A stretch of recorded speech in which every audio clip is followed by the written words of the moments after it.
Bu videoda brokerdan hisob raqam ochish va brokerga aloqador bo'lgan barcha asosiy savollaringizga javob olasiz.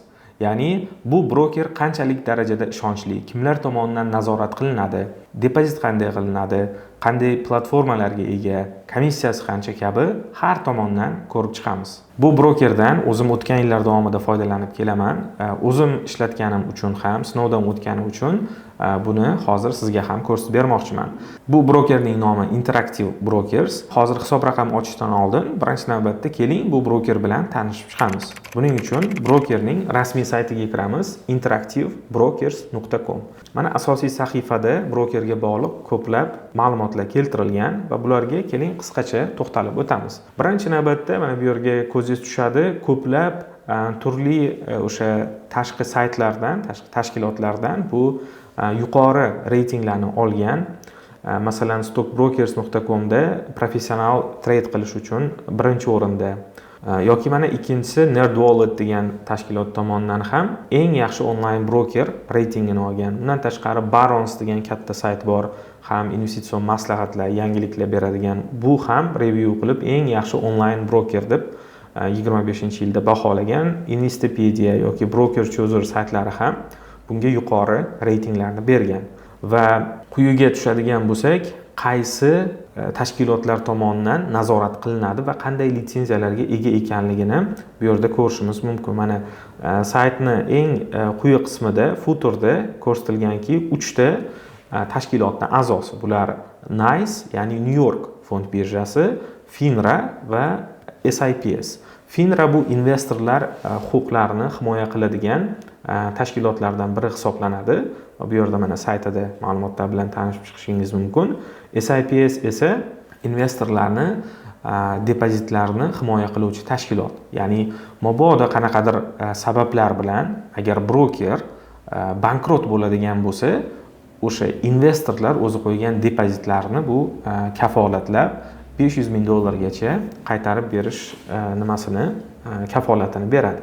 Va bundan tashqari mana AQShning eng yirik asosiy tashkiloti SEC deb aytamiz qisqartirib, bu qimmatli qog'ozlar va birja komissiyasi. Va mana shu tashkilot tomonidan bu nazorat qilinadi. Mana regulated by SEC. Demak, AQShning eng muhim asosiy tashkilotlari tomonidan ham nazorat qilinadi, ham mana shu FINRA, SIPS tashkilotlarini a'zosi hisoblanadi. Bu brokerning o'zi Nasdaq fond birjasida ro'yxatdan o'tgan, ticker simvoli IBKR, qisqartirilib mana shu IBKR deb ham yuritiladi va bu uzoq yillardan beri faoliyat yuritib kelayotgan AQShning yirik brokerlaridan biri hisoblanadi va aytishimiz mumkinki, dunyodagi eng ko'p mamlakatlarga o'zini xizmatlarini ko'rsatadigan onlayn broker sifatida ham juda ko'p mamlakatlarga tanilgan. Bu brokerni bir necha platformalari bor, ya'ni savdolarni o'sha investitsiyada aksiyani oldi-sotdi qilishingizni amalga oshirish uchun buni asosiy saytidan foydalansangiz ham bo'ladi yoki telefoningizga mobil ilovasini ko'chirib olsangiz ham bo'ladi va kompyuteringizga alohida o'sha desktop ilovasini yuklab olsangiz ham bo'ladi. Mana bu sahifada ko'rishimiz mumkin. Birinchisi Client Portal, bu mana shu saytda registratsiyadan o'tganingizdan keyin kirib mana shu saytda o'zidan ham oldi-sotdi qilsangiz bo'ladi. Ikkinchisi bo'lsa IBKR Desktop. Bu yaqinda ishlab chiqilgan Interactive Brokers'da ayni kompyuterda foydalanish uchun mana shunday alohida platformasi ancha oson qilingan. Oldin bu TWS bo'lardi, Trader Workstation. Bu nisbatan foydalanishga noqulay, eskiroq, lekin IBKR Desktopda foydalanib ko'rsangiz bo'ladi. IBKR Mobile bo'lsa, bu telefoningizga yuklab olib, telefondan ham oldi-sotdi qilsangiz, trade qilsangiz, investitsiya qilsangiz va portfelingizni nazorat qilib ko'rib borsangiz bo'ladi albatta.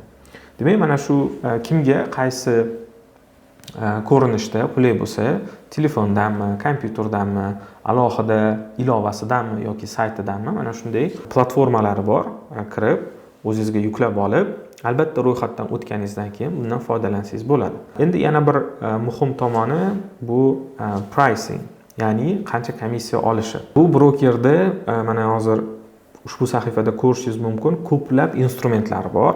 Ya'ni faqat aksiya emas, boshqa turdagi turli moliyaviy instrumentlar mavjud, lekin biz faqatgina aksiya bilan ishlaymiz va real aksiyani oldi-sotdi qilish uchun bundan foydalanamiz. Demak, bu yerda Stocks'ni bossak, mana shu yerda qancha komissiya olish ko'rsatilgan, IBKR Pro degan tarifidan foydalansak, bu yerda odatda minimum bitta o'sha sotib olganingizda yoki sotganingizda, ya'ni bir marta tranzaksiyani amalga oshirganingizda minimum $1 oladi.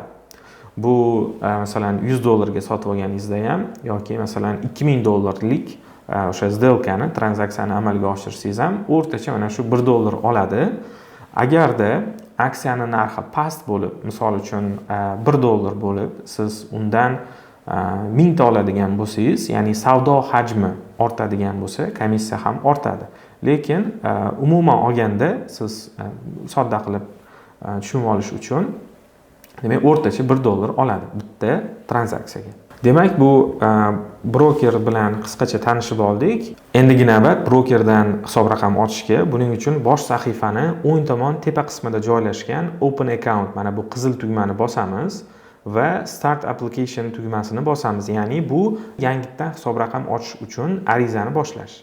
Hamma hisob raqam ochish bosqichlari onlayn amalga oshiriladi va mana bu yerda biz birinchi navbatda o'zimizni ishlatadigan email adresimizni kiritib, o'zimizga mos foydalanuvchi nomi tanlaymiz va parol qo'yamiz.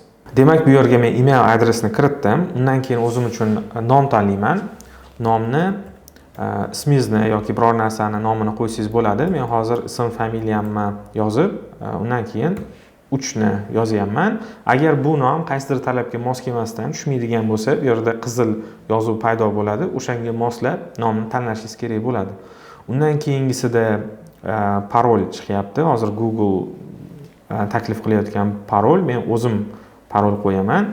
Parol qo'yishda ham xuddi shunaqa, qaysidir talabiga mos kelmaydigan bo'lsa, ya'ni bu yerda ham raqam, ham bosh harf ishlatish kerak. O'shalarni hisobga olib yozishingiz kerak bo'ladi.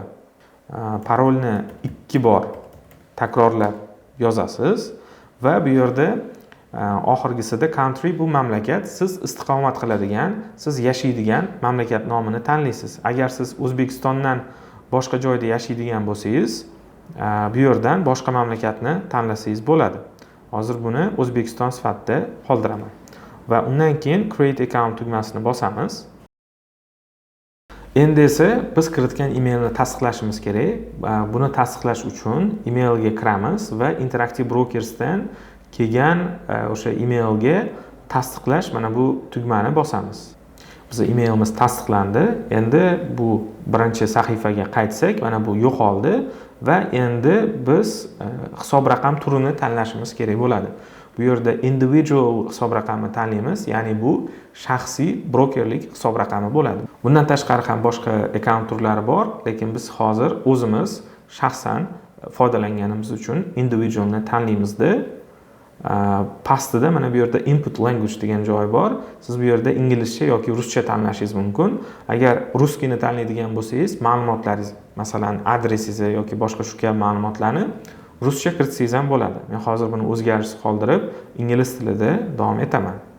Endigi bosqichda biz o'zimiz haqimizdagi ma'lumotlarni kiritishimiz kerak bo'ladi. Mana birma-bir buni kiritib boramiz. Agar erkak kishi bo'lsangiz Mr, ayol kishi bo'lsangiz Mrs va ismingiz, middle name bu shart emas. Last name, middle name agar pasportda yozilgan bo'lsa, pasport bilan bir xil yozishingiz kerak bo'ladi. Men hozir yozmadim. Agar kimning pasportida middle name ingliz tilida o'sha pasport yozilgan sahifasida bo'lsa, albatta middle name ham yozish kerak. Endi last name bu familiya. Undan keyin bu yerda adresni kiritishingiz kerak bo'ladi. Adresda pastdan to'ldirib chiqsangiz bo'ladi. Ya'ni bu yerda state province, ya'ni qaysi shahar yoki viloyat. Toshkent shahri, bu yerga ham Toshkentni kiritamiz va endi mana address line 1 ga siz o'zingiz yashaydigan tuman, ko'cha yoki shu kabi adres ma'lumotlarini kiritishingiz mumkin. Misol uchun Amir Temur ko'chasi, Amir Temur Shoh ko'chasi 12. Endi bu yerda sizni adresingiz qaysi bo'lsa, o'shani kiritishingiz kerak bo'ladi. Bu yerda yana Toshkent shahrini tanlab qo'yamiz.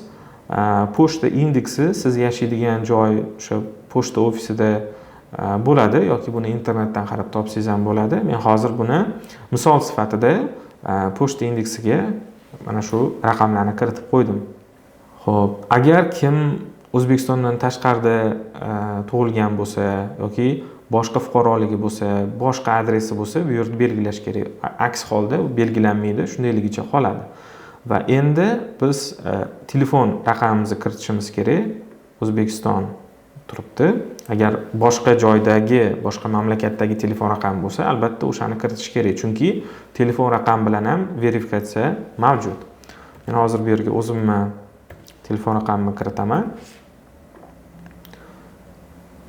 Va endigi bosqichda esa bu tug'ilgan yil. E'tibor bering, birinchi oy yoziladi, keyin kun yoziladi va undan keyin yil. Marital status bo'lsa, o'sha turmush qurganlik holati. Ya'ni agar siz bo'ydoq bo'lsangiz, single ni tanlaysiz, turmush qurgan bo'lsangiz, married ni tanlaysiz. Number of dependents bu sizni qarmog'ingizdagi nimalar soni, masalan 4 ta. Tax residency, ya'ni siz asosiy soliq to'laydigan mamlakat O'zbekiston qoladi va mana bu yerga o'sha pasportdagi adashmasam hozir pasportni ko'ramiz. Xo'p, agar ID kartingiz bo'lsa, buni orqasida shaxsiy raqam deb yozilgan raqam mavjud, o'shani kiritasiz. Agar ID karta hali olmagan bo'lsangiz, pasportda ham bu raqamlar berilgan bo'ladi. Hozir men shuni kiritaman.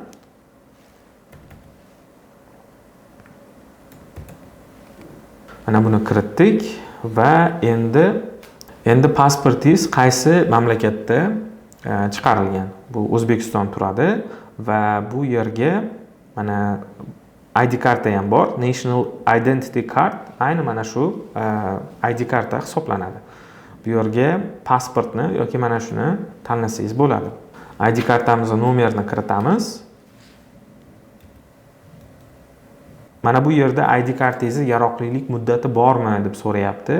Ha deb turib, qachongacha amal qilishini bu yerga kiritib qo'yamiz. Birinchi oy, kun va yil.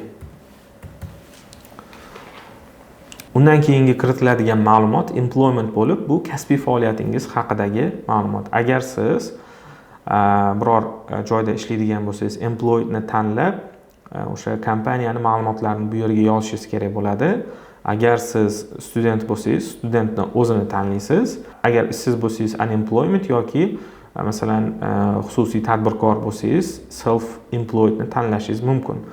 Endi bu yerdagi ma'lumotlar, agar xodim yoki o'z-o'zini band qiluvchi shaxsni kiritadigan bo'lsangiz, o'sha kompaniyani nomi, mamlakati va manzilini so'raydi va qanaqa turdagi biznesligini so'raydi. O'shani kiritib qo'ysangiz yetadi. Endi bu ma'lumotlarni kiritib yotmaslik uchun men bu yerda studentni tanlab o'tkazib yuborsam bo'ladi yoki home traderni tanlasam ham bo'ladi. Va bu daromad manbalaringiz, daromad manbalarini kiritishga ham albatta e'tibor berish kerak. Bu yerda mana income from employment turibdi. Agar siz ishsiz deb tanlab qo'yadigan bo'lsangiz, buni kiritish noto'g'ri bo'ladi. Ya'ni siz ishsizsiz, lekin bu oylik maoshdan daromad keladi deb tanlab qo'yishingiz mumkin. Xo'p, hozir men mana trader deb tanladim va market trading profits ni va misol uchun property ni, interest dividend income ni tanlab qo'yishim mumkin. Agar sizda nima uchun bunaqangi ko'p ma'lumotlar so'ralyapti degan savol tug'ilsa, bu albatta o'zingizni xavfsizligingiz uchun. Ya'ni bu shaxsiy ma'lumotlar broker va siz orangizda sir saqlanadi, maxfiylik siyosatiga amal qiladi va bu ma'lumotlarni kiritishdan maqsad faqat sizgina, shaxsan o'zingizgina bu pul mablag'lariga egalik qila olasiz. Kiritishda ham, depozit qilishda ham, chiqarishda ham faqat sizni ruxsatingiz bilan amalga oshish mumkin. O'shaning uchun birinchi navbatda shaxsingizni tasdiqlab olishga mana shunday ma'lumotlar so'raladi.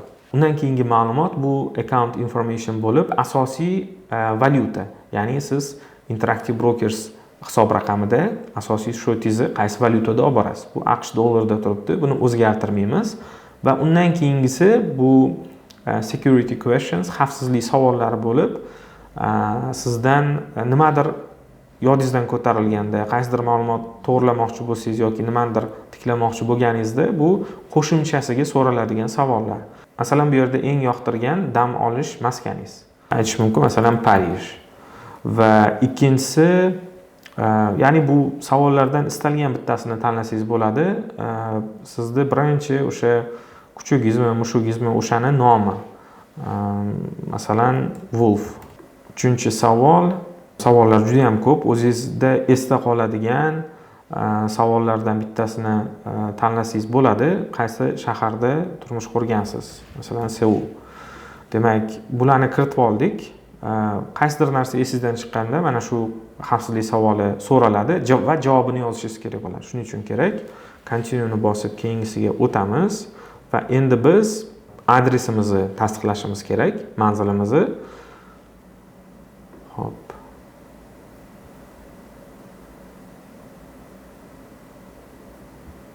Bu yerda hamma ma'lumotlar bo'ldi. Continue ni bosamiz. Endigi bosqichda bu akkauntga aloqador bo'lgan savollar so'raladi. Birinchi turi juda ham muhim. Mana shuni tanlashingiz. Account type degani account turida bu yerda naqd pul akkaunti mavjud bo'ladi yoki marja, ya'ni plechо bilan ishlash akkaunti mavjud bo'ladi. Biz bu yerda naqd pulni tanlashimiz kerak. Cash tanlanadi. Margin account bilan ishlash odatda riboga asoslangan bo'ladi va uni foydalanish joiz emas. Shuning uchun cash accountni tanlashga e'tibor bering. Bu yerda yillik daromad so'ralmoqda. Yillik daromadni o'zingizga mos ravishda kiritasiz va egalik qiladigan masalan daromadingiz va bu oxirgisi naqd pul ko'rinishida qanchasi bor. Buni albatta o'zingizdan kelib chiqib kiritasiz. Men misol sifatida bu yerga kiritdim. Endi nima uchun investitsiya yoki trade bilan shug'ullanmoqchisiz? Maqsadlaringizni belgilaysiz. Birinchisi kapitalni himoya qilish va boylik yaratish. Ikkinchisi pulni ko'paytirish. Uchinchisi himoya qilish va bunisi esa to'rtinchisi esa faol trading bilan shug'ullanish. Demak, biz bu yerda ikkitani tanlashimiz mumkin. Mana birinchi va ikkinchisini tanladik. Mana bu yerda qo'shimcha mahsulotlar chiqadi. Qo'shimcha mahsulotlarda obligatsiya, futures, option bularga umuman e'tibor berishingiz kerak emas, tanlashingiz kerak emas. Biz faqatgina stok bilan ishlaymiz, qolganlari biz uchun umuman kerak emas. Stoksni o'zi qoldi va endi bunda tajribangiz qancha ko'p bo'lsa shuncha yaxshi. Mana 3 yillikni tanladim va 1 yilda nechta trade qilasiz degan savol. Masalan, 11 tadan 25 tagacha tanladim va mana shu yerda ham e'tibor bering, meni bilimim yo'q deb tanlab qo'yadigan bo'lsangiz, bu qayta ko'rib chiqishga tushib qolishi mumkin. Shuning uchun good knowledge yoki extensive knowledge, ya'ni juda ham yaxshi bilim yoki yaxshi bilimni tanlashingizni tavsiya qilaman. Va mana bu yerda qaysi mamlakatda savdo qilishingiz mumkinligi ko'rsatilgan. Bu hozir mana AQSh qo'shilgan va agar mana e'tibor bering, ko'plab mamlakat birjalari bor.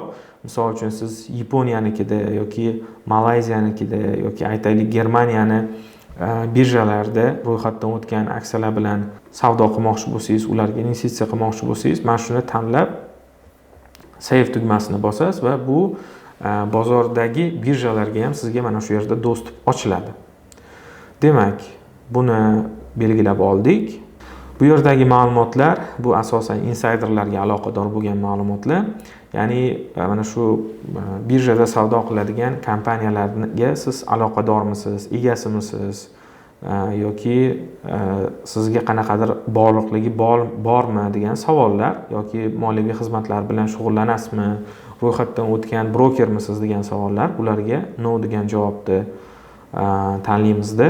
Bizni qayerdan eshitding degan savolga rekomendatsiyani tanlab qo'yishimiz mumkin, influencer. Va endi continue tugmasini bosamiz. Navbatdagi bosqichga o'tdik. Bu bosqichda biz soliqqa aloqador bo'lgan ma'lumotlarni to'ldirishimiz kerak bo'ladi va bu oldin biz to'ldirgan ma'lumotlar bu yerga avtomatik ko'rinyapti va mana bu yerda biz yashaydigan mamlakat, ya'ni O'zbekiston va AQSh o'rtasida soliq bitimi mavjudligini ko'rsatadigan ma'lumot turibdi, treaty benefit. Buni hozir mana O'zbekistonni tanladik va shu o'rinda qisqa izoh berib ketishim kerak. Hozirgi to'ldirayotgan ma'lumotlarimiz bu soliq to'lash bo'yicha va o'zi AQShdan boshqa mamlakatlarda yashovchilar uchun alohida soliq to'lash bo'yicha forma bor, W8 band deydi.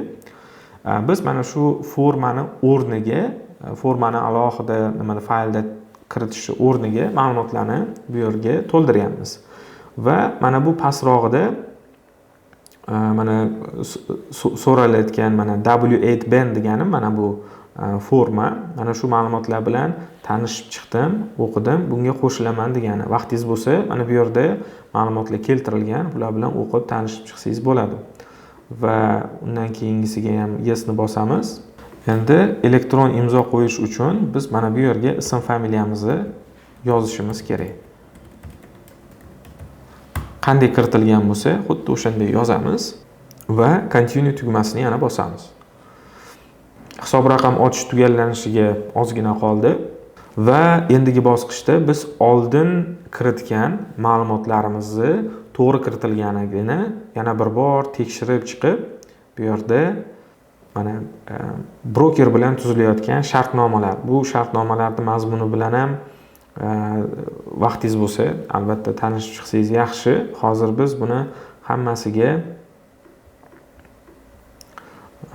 rozilik bildirishni belgiladik va yana bir bor bu yerga elektron imzo qo'yamiz.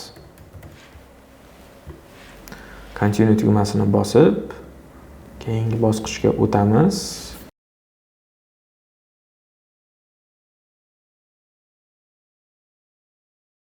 Va nihoyat biz brokerdan hisob raqam ochishni yakunlashning oxirgi bosqichiga yetib keldik va bu yerda bizda bir nechta ma'lumotlar so'ralgan, lekin ularni to'ldirish oson. Birinchisi hozircha kerak emas. Mana fund your account degani depozit qiling degani. Depozit qilish kerak emas. Qachonki sizni brokerlik hisob raqamingiz tasdiqlanib, to'liq ochilgandan keyingina depozit qilish kerak. Va ikkinchisi bu o'zingizni shaxsingizni tasdiqlash. Buning uchun ko'k tugmani bosasiz va continue ni bosamiz. Ya'ni pasport bo'yicha, ID kartamiz bo'yicha kiritilgan ma'lumotlar. I agree ni bosamiz bu yerda. Va endi mana bu yerda QR kod chiqadi. QR kodni mana shu yerda skaner qilamiz. Telefonimiz orqali skaner qilsak bo'ladi. Mana hozir telefon orqali skaner qildim. Endi biz shaxsimizni tasdiqlash uchun kiritgan ID karta bilan birga rasmga tushib, o'zimizni shaxsimizni tasdiqlashimiz kerak bo'ladi. Ya'ni bu yerda ID kartamizni oldini rasmga olamiz. Endi ochkini yechib selfie qilamiz.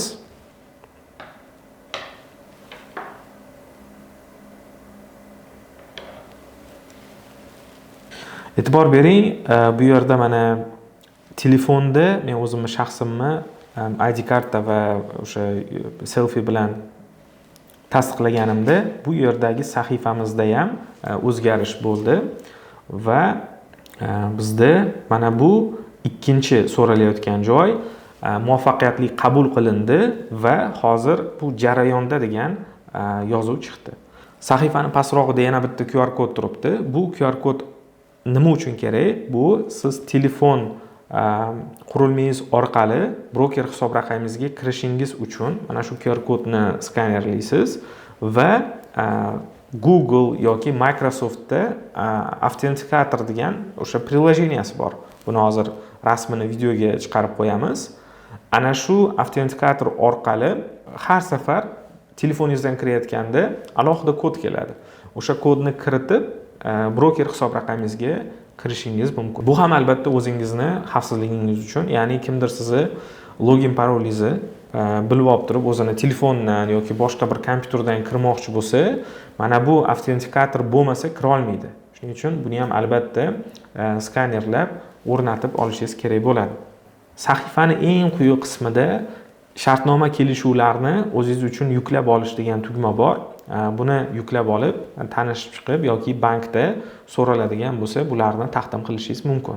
Shu bilan do'stlar, Interactive Brokers brokeridan onlayn hisob raqam ochishni yakunladik va qaysidir joyiga tushunmay qolgan bo'lsangiz, videoni ortga qaytarib, o'sha joyni birma-bir men bilan birga qiladigan bo'lsangiz, albatta osongina hisob raqam ochishingiz mumkin. Endi ma'lumotlarni kiritib, bu yerda so'ralgan narsalarni yozib chiqishga masalan yarim soatcha vaqt ketishi mumkin, lekin bir marta o'tirib buni ochib oladigan, tasdiqlab oladigan bo'lsangiz, albatta uni ichidagi funksiyalar juda ham ko'p va kelgusida investitsiya bilan shug'ullanadigan bo'lsangiz, albatta bu brokerdan foydalanishingiz mumkin. Endi shu o'rinda broker hisob raqamimizni ochib olgandan keyin qanday qilib depozit qilishni ham ko'rsatib o'tmoqchiman. Buning uchun mana hozir bu ochilgan, hozirda foydalanayotgan akkauntlarimizdan biri va mana shu bosh sahifaga kirganingizdan keyin yuqoridagi menyuda Transfer and Pay degan bo'lim bor. Mana shu Transfer and Pay ni bosib Transfer Funds ni tanlaysiz. Mana buni tanlaysiz. Mana shu yerda 3 ta tanlov chiqyapti. Bulardan birinchisini Deposit Funds deganni, mana buni tanlaymiz. Select ni bosamiz. Hozir bu yerda bundan oldingi o'sha yuborilgan bankning ma'lumotlari bu yerga saqlangan. Sizda bu narsa bo'lmaydi, balki mana bu Use a new deposit method turadi. Mana shuni bosasiz va birinchisini tanlaysiz. Bank Wire ni tanlaysiz. Mana shu yerda e'tibor bering, Get Instructions degani bor. Mana shuni bossangiz, bu yerda qaysi bankdan qancha miqdorda pul yubormoqchisiz degan ma'lumot turadi. Masalan, bu yerga bank Ipak yo'li. Account nomer shart emas, optional shart emas va qancha depozit qilmoqchisiz? Masalan, $500. Mana shu bank nomi bilan depozit summasini kiritib, Get Wire Instruction ni bossangiz, sizga rekvizitlar chiqadi. Ya'ni mana shu qog'ozda xohlasangiz telefoningizga rasmga tushirib olsangiz bo'ladi, xohlasangiz kompyuterda buni printerdan chiqartirib olsangiz bo'ladi. Xullas, mana shuni bankka olib borib ko'rsatishingiz kerak. Men o'zimni chet eldagi hisob raqamimga pul chiqarmoqchiman. Mana rekvizitlar, mana shu miqdorda pulni, mana shu endi bu qog'ozda mana bu rekvizitda hammasi ko'rsatilgan. Qaysi bankka, qaysi tashkilotga, qaysi hisob raqamiga, ana shuni bank xodimiga ko'rsatsangiz, Swift orqali buni chiqarib beradi. Endi shu joyda juda ham muhim narsaga e'tibor bering. Shoshilib bundan tez pul qilsa bo'lar ekan yoki tezroq foyda olishim kerak degan narsa bilan shoshilib depozit qilib, bilmagan holda nima sotib olyapsiz, qanaqa risk bilan sotib olyapsiz, u narsani bilmagan holda hech qachon investitsiyani boshlamang. Albatta, kerakli bilimlarni olib, tushunib, undan keyin real pulni depozit qilib, undan keyin investitsiyani boshlashni qattiq tavsiya qilaman. Endi broker hisob raqamingizdan pulni yechmoqchi bo'lsangiz, ya'ni o'zingizga yechib qabul qilmoqchi bo'lsangiz, birinchisini emas, mana bu Transfer and Pay ni bosganimizdan keyin ikkinchisini tanlaysiz, Withdraw Funds ni tanlaysiz va bu yerda ham qanaqa usul bilan pulni yechmoqchisiz. Bunda ham Bank Wire ni tanlab, mana shu usuldan foydalanib, bu yerda endi qabul qiluvchi bank ma'lumotlari, ya'ni o'zingizning bankingiz ma'lumotlar, qancha miqdorda pulni yechmoqchisiz, ana shularni kiritib, undan keyin brokerga zapros yuborsangiz bo'ladi va o'sha kiritgan ma'lumotlar orqali sizga pulni yuborib beradi. Ma'lumotlarni kiritishda o'zingiz hisob raqam ochgan bankdan u ma'lumotlarni olsangiz bo'ladi. Shunaqa men chet eldan pulni yechmoqchi edim. Meni o'zimning hisob raqamim bo'yicha va mana shu bankni Swift kodlari bo'yicha menga rekvizit ma'lumotlarni beringlar deb turib so'raysiz va o'sha xodimni orqali olib bu yerga ma'lumotlarni kiritasiz va odatda 2-3 ish kunida bu amalga oshadi. Va Broker hisob raqamingizdan pul yechganingizda, agar oyda bir marta yechadigan bo'lsangiz, hech qanaqa komissiyonni olmaydi. Faqatgina o'sha qabul qiluvchi bankni o'zini ichki siyosatiga ko'ra, agar chet eldan keladigan pulda qanchadir komissiya olish mumkin, lekin brokerda oyda bir marta yechsangiz, komissiyonni olmaydi. Mana do'stlar, biz Interactive Brokers bilan tanishib chiqdik. Uni funksiyalari, platformalari va qanchalik darajada ishonchli ekanligini ko'rib o'tdik va shu bilan birga onlayn hisob raqam ochishni har bir bosqichini birma-bir qanday ma'lumotlarni kiritishni siz bilan ko'rib chiqdik. Va shu bilan birga mana depozit qilish va pulni chiqarish bo'yicha ham ma'lumotlarni siz bilan ulashdik. Agar video foydali bo'lgan bo'lsa, like bosishni unutmang. Qo'shimcha savollaringiz bo'lsa, izohlarda yozib qoldiring.